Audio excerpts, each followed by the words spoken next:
Welcome to JS classes. Subscribe कीजिए channel को और बेल आइकन दबाइए ताकि सभी लेटेस्ट स्टडी वीडियो और एग्ज़ाम न्यूज़ आप तक पहुंच सके।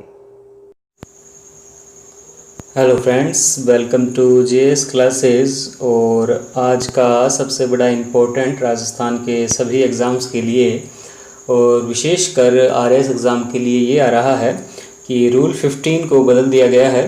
ये नोटिफिकेशन है गवर्नमेंट ऑफ राजस्थान का, जो कि अभी 9/6/2020 को निकला है। और रूल 15 के कारण क्या हो रहा था कि आरएस 2013-16 के अंदर ओबीसी की कट ऑफ प्री में जनरल से ज़्यादा जाती थी। फिर ओबीसी के अभ्यर्थी कोर्ट में जाते थे मेंस में एग्ज़ाम के बैठने के लिए, फिर उनकी कट ऑफ वापस जनरल के बराबर की जाती थी।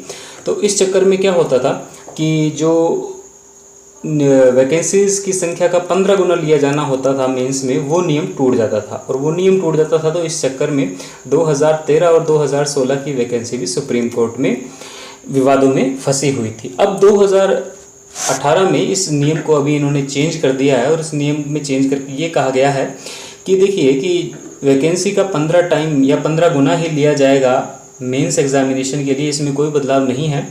पर यहाँ पर एक रिलैक्सेशन दिया गया है कि कोई व्यक्ति अगर कोर्ट केस किसी भी कंडीशन से उतने ही मार्क्स लाया जाता है जो कमीशन फिक्स करता है, तो चाहे वो लोअर रेंज का हो, उसे अंदर ले लिया जाएगा मेंस एग्जामिनेशन के।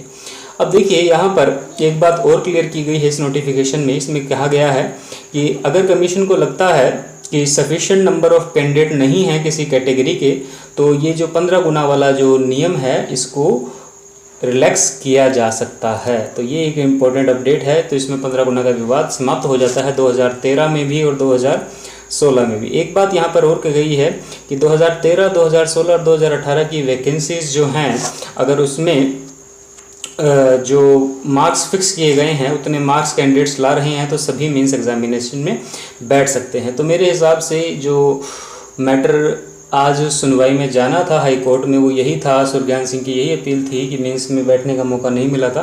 तो ये जो मैटर है ये सॉल्व कर दिया गया है रूल 15 को अमेंड करके। तो ये सबसे बड़ी इंपॉर्टेंट अपडेट है। अब आने वाले समय में कोई भी वैकेंसी आरएस की इस तरह से कोर्ट में नहीं फंसेगी। और 2013 और 2016 में भी सुप्रीम कोर्ट ने कह रखा था कि जो 15 गुना से ज़्यादा आपने मेंस में बिठाए उनको बाहर करो, उसका भी यहाँ पे समाधान हो जाता है। तो ये एक बड़ी न्यूज़ है।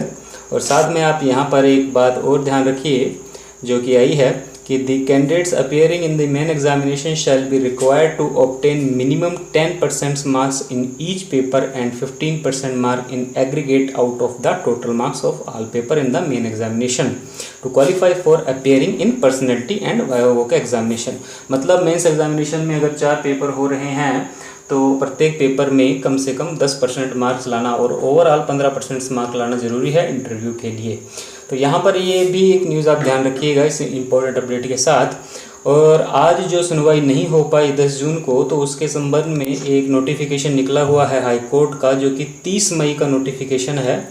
और उस 30 मई के नोटिफिकेशन को अगर हम देखें तो यहाँ पर ऐसा कहा गया है कि जो 10 जून को सुनवाई नहीं हुई वो 20 जुलाई को चली जाएगी। यहाँ पे लिखा हुआ है the cases in which dates from 1/6/2020 to 12/6/2020 have been given shall stand adjourn to following dates. तो इसका मतलब है कि 20 जुलाई को अगली सुनवाई हो जाएगी। पर मेरे को लगता है कि सरकार पूरी प्रयास करेगी इसको 2-3 दिन में ही लिस्ट कराने का, कि इसको तो हो सकता है कि जल्द ही इसकी सुनवाई भी हो जाए। तो अब शायद विवाद के कारण समाप्त कर दिए हैं गवर्नमेंट ने अपने इस नोटिफिकेशन के द्वारा, तो आगे कोई प्रॉब्लम नहीं आएगी। तो आपको ये वीडियो अच्छा लगे तो सब्सक्राइब कीजिए इस चैनल को और आप प्लेलिस्ट में जाके देखिए, यहाँ पे नए नए स्टडी के वीडियो अपलोड किए जा रहे हैं और इंटरव्यू टिप्स भी दी जाएगी। चलिए, थैंक यू।